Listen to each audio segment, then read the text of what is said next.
Unaware billionaire willed his $45 billion empire to his maid. His fiancée threw her phone into the pool so she couldn't call for help. You need to hear this. A woman in a $5,000 dress just threw her own phone into a swimming pool. Not out of anger. Out of fear. Because somewhere inside that mansion, a lawyer was reading a will out loud, and every word coming out of his mouth was destroying the life she'd spent 3 years building. She wasn't trying to stop a call. She was trying to stop the truth. And by the time she realized it was already too late. The woman she'd humiliated for years was about to become the richest person in the entire state. Hey everyone. Welcome back to the channel. Before we start, tell me in the comments, where are you watching from tonight, and what country do you call home? Tonight's story is one of the most emotional ones we've ever told, about loyalty, betrayal, and a secret that was hiding in plain sight for years. I promise you, you will not see this ending coming. Stay with me until the very end, because it's worth it. Nobody in that house ever looked at Elena Reyes twice. At 32 years old, Elena had been folding towels, scrubbing marble floors, and pressing shirts for the Whitfield estate for almost 6 years. She arrived every morning at 5:30, before the sun touched the iron gates, and she left long after the last light in the mansion went dark. She wore the same blue and white uniform every single day, her dark hair always pulled back tight, her hands rough from years of bleach and hot water. She had come to this country with nothing but a suitcase and a photograph of her mother, who was back home in a small apartment outside Manila, waiting on a kidney transplant list. Every dollar Elena earned, she wired home. Every holiday she skipped, every birthday she missed, was for that one goal, to save her mother's life. Daniel Whitfield, the 34-year-old owner of Whitfield Technologies, barely knew her name existed. He was the kind of man whose face appeared on magazine covers with words like self-made and visionary printed beside it. His father had built a small software company in a garage. Daniel had turned it into a $45 billion empire that touched nearly every phone in America. He worked 18-hour days, flew in private jets, and hadn't cooked his own meal in a decade. And yet, of everyone in that enormous house, the security guards, the chef, the personal assistants, Daniel only ever really spoke to one person. Elena. It started small. A thank you when she brought his coffee before dawn. A comment about how she always remembered he took it black, no sugar, even though he never told her twice. Then it became conversation. He would come down to the kitchen at midnight, unable to sleep, and find her quietly ironing shirts, and he would sit at the counter and just talk. About pressure. About loneliness. About how surrounded he was by people who wanted something from him, and how strange it felt that the only person who never asked him for anything was the woman cleaning his floors. Elena never once asked Daniel for money, for favors, for anything at all. She listened. She was kind. She treated him like a tired man instead of a walking bank account. And slowly, without either of them fully admitting it, Daniel began to feel something he hadn't felt in years around anyone: safe. But there was someone else in that house who watched every one of those midnight kitchen conversations from the top of the staircase, arms crossed, jaw tight. Victoria Sterling. 33 years old. Daniel's fiancée. Victoria was beautiful in the way magazines are beautiful. Polished, sharp, perfectly lit from every angle. She had met Daniel 2 years earlier at a charity gala, and within 6 months she had a ring on her finger worth more than Elena would earn in a lifetime. To the outside world, they were the perfect couple, the tech billionaire and the elegant socialite, splashed across society pages, invited to every gala from Manhattan to Malibu. But behind closed doors, Victoria's love for Daniel had very little to do with Daniel at all. It had everything to do with what Daniel had. She hated that he stayed up late talking to the help. She hated that he remembered Elena's coffee order but sometimes forgot Victoria's dinner reservations. Most of all, she hated the quiet, nagging fear that lived in the back of her mind. The fear that somehow, some way, this plain, tired maid had something Victoria's diamonds and designer gowns could never buy: Daniel's trust. That fear was about to come true in a way none of them could have predicted. Because 3 weeks before his wedding to Victoria, Daniel Whitfield sat alone in his private study, called his family attorney, and made a decision that would tear his entire world apart. Nobody knew about the phone call. Not Victoria. Not his board of directors. Not even Elena herself. It happened on a Tuesday night, the kind of ordinary night that later feels impossible to forget. Daniel had just returned from a business trip to Chicago, jet-lagged and hollow-eyed, when his doctor called with results from a routine physical he'd almost skipped. An irregular heart scan. A recommendation for further testing.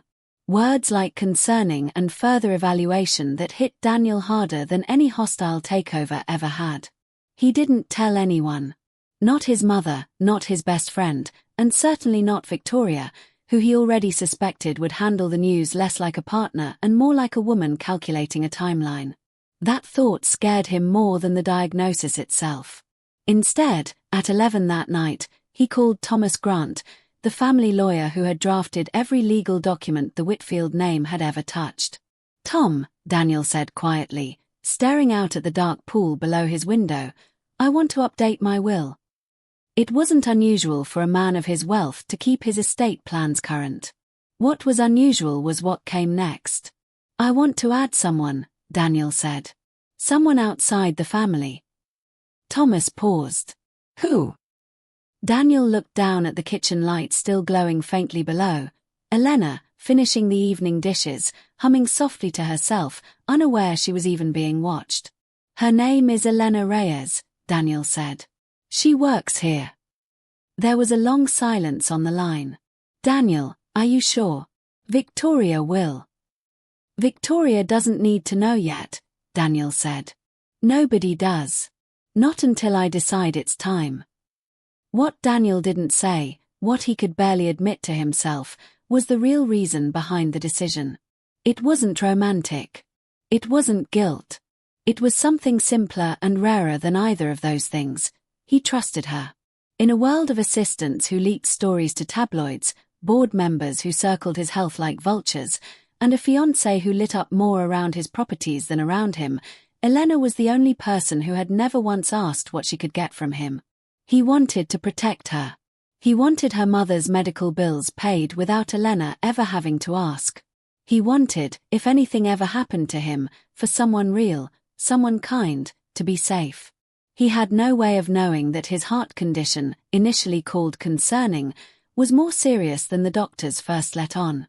He had no way of knowing that in less than a month, that a regular heartbeat would take him in his sleep, quietly, without warning, leaving behind a wedding that would never happen and a will that no one had opened yet.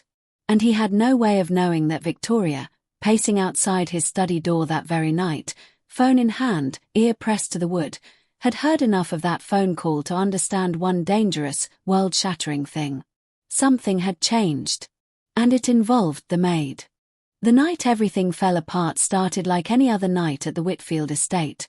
String lights glowing over the pool, waiters in white gloves carrying trays of champagne, laughter drifting across the lawn during Daniel and Victoria's engagement party. 300 guests. Cameras. Reporters from 3 different magazines. And then, in the middle of it all, Thomas Grant arrived. Unannounced, and completely out of place among the glittering dresses and tuxedos. He hadn't come for champagne. He'd come because 2 days earlier, Daniel Whitfield had died in his sleep of sudden cardiac arrest. The family had kept it quiet for exactly 48 hours, long enough to inform immediate relatives, long enough for Thomas to prepare the one duty he now legally had to perform, no matter how painful the timing, reading the will, as instructed, in the presence of the people named in it. Daniel had left specific instructions. The will was to be read within 1 week of his passing, in front of Victoria, and in front of Elena. When Thomas asked for the party to gather in the main hall, Victoria assumed it was some formality about the estate, perhaps early wedding arrangements Daniel had set in motion. She stood at the front in her ivory gown, glowing with grief that still somehow looked photograph-ready, holding Daniel's mother's hand. Elena stood near the back, in her uniform, having been quietly pulled from cleaning the kitchen because Mr. Grant needs everyone present. She had no idea why she was even in the room. Thomas opened the folder. He read through the standard clauses first: properties, stock divisions, charitable trusts. Victoria's name appeared exactly where she expected. The Malibu house, a trust fund, 20 million in liquid assets in recognition of our engagement and the love we shared. Enough to make anyone in that room gasp. But then Thomas turned the page, and the room went silent in a different way. The remaining controlling shares of Whitfield Technologies, representing approximately $45 billion in current valuation, along with the primary estate, are to be held in trust for, and eventually transferred in full to, Elena Maria Reyes. For a moment, nobody breathed. Then Victoria's champagne glass slipped from her hand and shattered against the marble floor. Every head in the room turned toward the woman in the maid's uniform standing frozen near the back wall, hands trembling, utterly certain there had been some horrible mistake. "There must be an error," Victoria said, her voice cracking between shock and fury. "She's the maid. She cleans our toilets." Thomas calmly turned the folder toward her, showing Daniel's signature, dated and notarized weeks earlier. "There's no error, Ms. Sterling." Mr. Whitfield was very clear, and very specific, about his reasoning. "It's written in the accompanying letter, if you'd like me to read it aloud." Victoria did not want it read aloud. Not in front of 300 guests, not in front of reporters who had somehow already begun typing on their phones the moment the number 45 billion left Thomas's mouth. That was the exact moment Victoria's world began collapsing in real time, and the exact moment she realized this story was not going to stay contained inside that mansion for very much longer. Panic does strange things to people, and grief mixed with panic does even stranger things. Within seconds of the announcement, 3 guests had already lifted their phones to record. A journalist near the back, invited as a family friend but really there to cover the society wedding of the year, was typing furiously, thumbs flying, clearly drafting a headline that would break before midnight. "Billionaire's secret will leaves fortune to housekeeper, not fiancé." Victoria understood, faster than anyone else in that room, exactly what was about to happen. Once this story left the mansion, it wouldn't just be embarrassing. It would be permanent.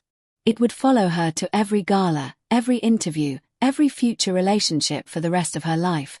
The woman who lost $45 billion to the maid. She needed time. She needed to control the story before the story controlled her.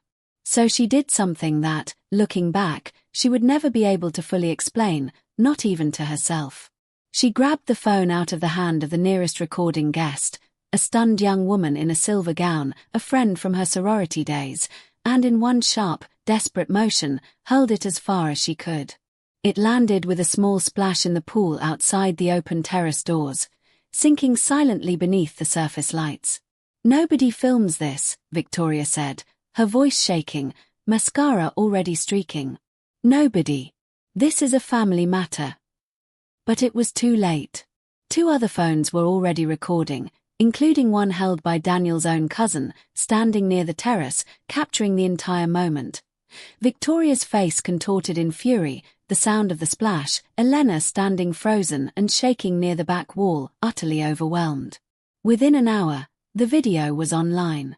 By morning, it had 4 million views. By the following afternoon, the headline Victoria feared most had already spread across every major entertainment outlet in the country. The calculating fiancé who tried to silence the truth by destroying a phone in a pool, and the humble immigrant maid who, without asking for a single cent, had just inherited one of the largest tech fortunes in America. The world was about to learn Elena's name. And Elena, standing quietly in the wreckage of a party that no longer had anything to do with her old life, had absolutely no idea how to survive what was coming next. The days that followed felt less like real life and more like a fever dream Elena couldn't wake up from. Reporters camped outside the gates of an estate she no longer felt she belonged in, even though, according to a stack of legal documents she barely understood, it was now legally hers. Cameras flashed the moment her car pulled out for groceries. Strangers online dissected her old social media photos, calling her everything from gold digger to modern-day Cinderella within the same 24 hours. Elena hadn't asked for any of it. She hadn't schemed, hadn't manipulated, hadn't even known Daniel had changed his will until the moment Thomas read it aloud in front of 300 strangers. And yet the world seemed determined to decide who she was before she'd had a single moment to grieve the man who had, in his own quiet way, been the closest thing to a real friend she'd had in this country. She thought about her mother, still waiting for a transplant 7,000 miles away, still unaware that her daughter's entire life had changed overnight. She thought about calling her, but what would she even say? "Mom, I think I just inherited a company I don't understand, in a house I'm terrified to sleep in, and everyone thinks I'm a liar." Meanwhile, Victoria's world was collapsing in the opposite direction. The video of her throwing the phone had become inescapable. Late-night hosts joked about it. Her modeling contracts quietly paused. Friends who once fought for invitations to her parties now stopped returning her texts. The $20 million Daniel had left her, an amount that would have made most people set for life, suddenly felt, to Victoria, like public proof that she had been outbid by a maid for a man's actual trust. Bitterness curdled into something darker. Victoria hired her own lawyers, determined to contest the will, convinced that no judge in the country would side with some housekeeper over a legitimate fiancé.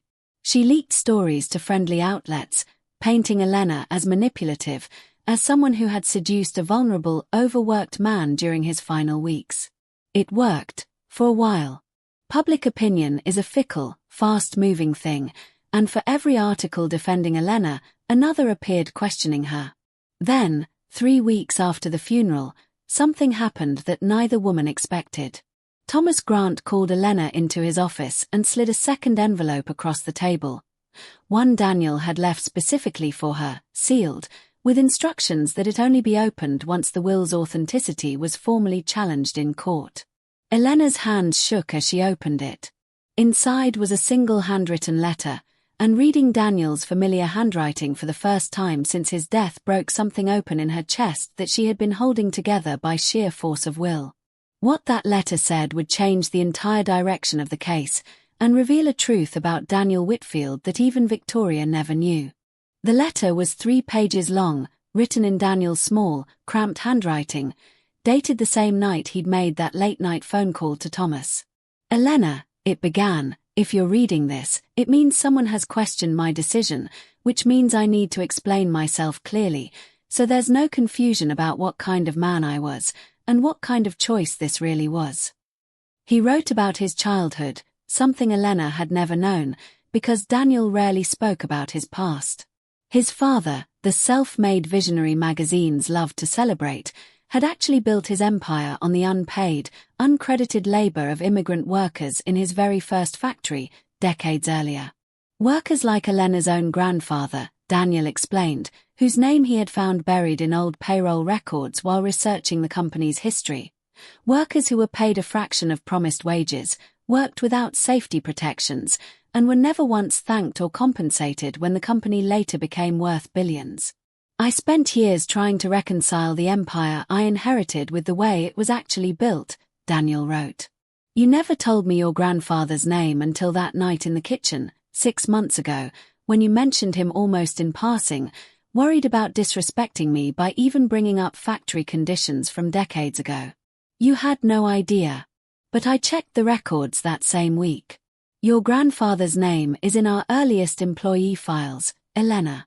This company was built partly on his labor, and my family never gave your family a single cent of what was owed." Elena had to stop reading twice, tears blurring the ink. "This isn't charity," Daniel continued. "This isn't romance, and it isn't guilt, either, though God knows I feel that too. This is correction. This is decades overdue. You are the only person in my life who never once tried to take anything from me, and it turns out your family gave more to this company than almost anyone, and never got a single thing back." The letter ended with something simpler, something that felt less like a CEO's legal reasoning and more like a tired, lonely man's final honest words. "You made the loneliest year of my life feel less lonely. Not because you wanted something from me, but because you never did. I hope this gives your mother the life she deserves. I hope it gives you the freedom to stop working yourself to exhaustion for people who never see you. And I hope, somewhere down the line, you build something good with it, something that helps people the way this company should have helped your family a long time ago." Elena sat in that lawyer's office for nearly an hour after finishing the letter, unable to move, unable to speak. When she finally did speak, it wasn't to plan a legal defense. It was to ask Thomas one quiet question: can I use some of this, right now, today, to help someone? While Elena quietly arranged for her mother's medical transfer to one of the best cardiac and transplant hospitals in the country, paying for it not with billionaire indifference, but with the same careful, grateful hand she once used to fold Daniel's shirts, Victoria's legal battle was falling apart in the worst possible way. Her lawyers had built their entire case around one argument: that Daniel was not of sound mind in his final weeks, manipulated by an opportunistic employee. But Daniel's letter, now entered as evidence, painted a very different picture. One of a clear-headed, deliberate man settling a decades-old debt his own family had never acknowledged. Then came the discovery that truly sank Victoria's case. During the investigation into undue influence, Daniel's financial team uncovered old company records, the same payroll archives Daniel himself had quietly researched.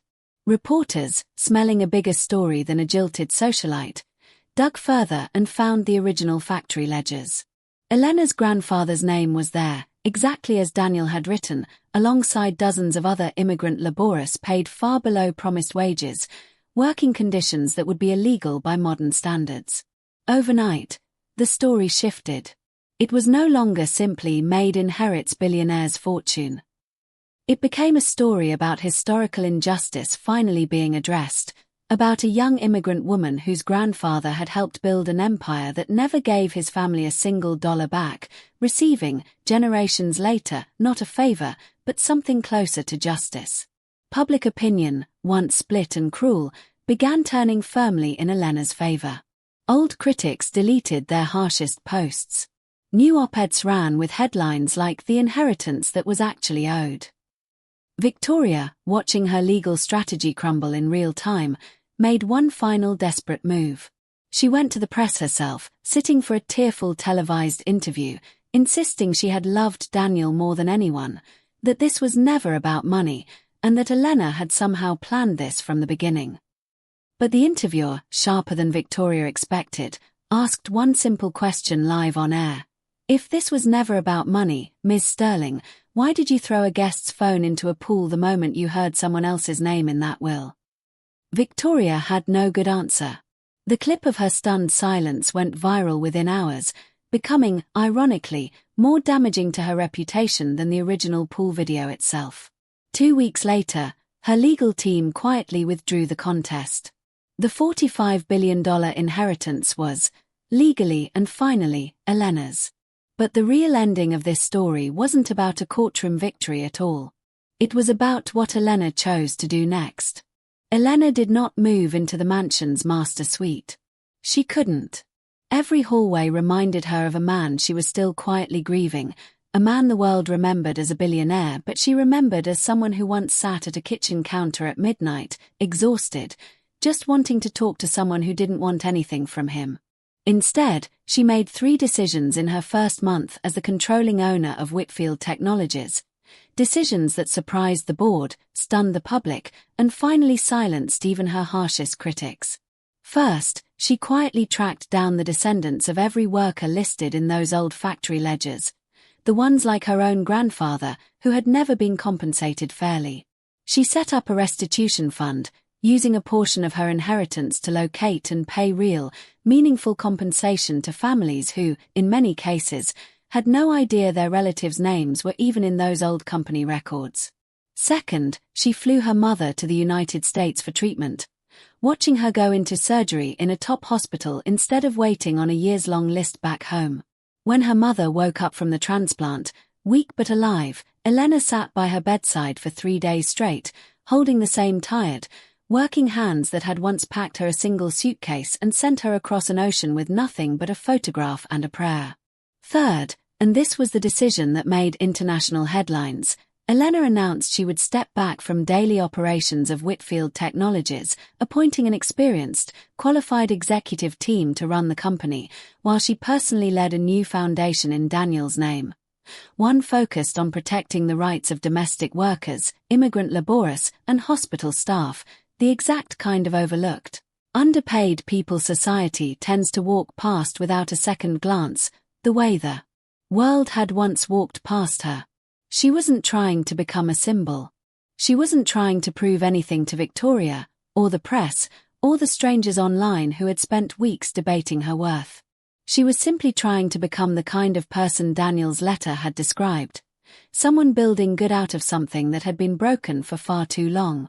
Victoria, for her part, disappeared from public life almost entirely, resurfacing months later in a much smaller circle, her $20 million inheritance intact but her reputation permanently altered.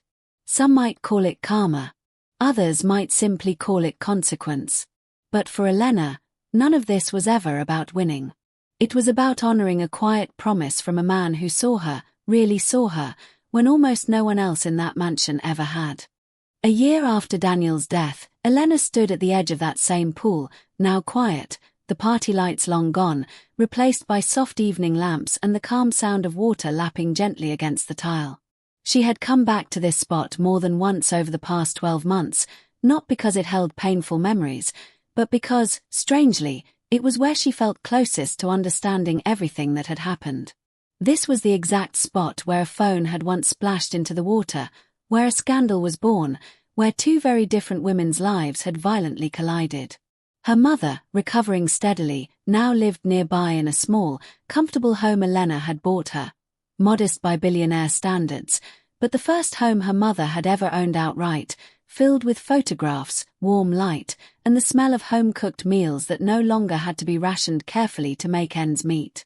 The foundation Elena started had, in its first year, already helped over 3,000 domestic and immigrant workers recover unpaid wages, access healthcare, and, in several cases, reunite with family members they hadn't seen in years due to visa and financial barriers. Letters poured in weekly, handwritten, imperfect, deeply grateful, from people who had never expected anyone with real power to notice them, let alone fight for them. Reporters still occasionally asked Elena about that infamous night. The will, the pool, Victoria's face frozen in shock and fury. Elena always answered the same simple way. "I don't think about that night as the moment I became rich," she'd say. "I think about it as the night the truth finally caught up to a debt that was decades overdue. Daniel didn't give me anything. He returned something that should have always belonged to my family, and to a lot of families like mine." As for Victoria, Elena never once spoke publicly against her, even when interviewers pushed for it. She lost someone she loved, too, in her own complicated way, Elena would simply say. "I'm not interested in destroying anyone. I already know what it feels like to be underestimated and dismissed. I don't want to be the reason someone else feels that." That single quote, more than any headline about billions of dollars, was the moment the public truly stopped seeing Elena as the maid who got lucky and started seeing her for what she actually was. A woman who had endured years of being invisible and chose, when finally given power, to use it to make sure other invisible people were finally seen. 2 years after that unforgettable night by the pool, a new plaque was installed at the entrance of Whitfield Technologies headquarters. Not celebrating a product launch or a stock milestone, but a simple, permanent reminder. In memory of every worker whose name was never written down, but whose hands built what we stand on today. Elena unveiled it quietly, without press cameras, without a grand speech. Just her, a small group of foundation staff, and several elderly family members of the original factory workers, standing together in the morning sun. Her mother, fully recovered, stood beside her, holding her hand the same way she had when Elena was a little girl boarding a plane alone for the first time, terrified and hopeful in equal measure. Looking back, it's easy to say the turning point of this story was the moment a lawyer read a will out loud, or the moment a phone splashed into a pool, or the moment a video went viral overnight.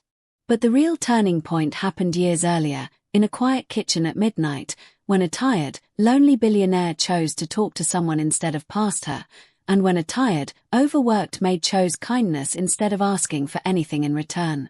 That's the quiet truth at the center of this whole story. Real value was never about the uniform someone wears, or the title on their business card, or the size of the house they clean instead of own. It was about who showed up honestly, without an agenda, when no one else was watching. Daniel Whitfield's $45 billion company will likely be remembered by history books as a tech empire. But to the people whose lives it quietly transformed, the families who finally received wages owed for generations, the workers whose rights were finally protected, a mother who got to watch her daughter build something meaningful out of unimaginable grief, it will always be remembered as something much simpler. It will be remembered as the moment someone finally decided that the people who are usually overlooked deserve to be seen. If this story moved you tonight, please consider giving it a like. It genuinely helps stories like Elena's reach more people who need a little hope today. If you're new here, subscribe, because we tell stories exactly like this one every single week. And if you know someone who's ever felt invisible, overworked, or unseen, someone who needs a reminder that kindness eventually finds its way back, please share this story with them. Thank you for staying until the very end. We'll see you in the next story.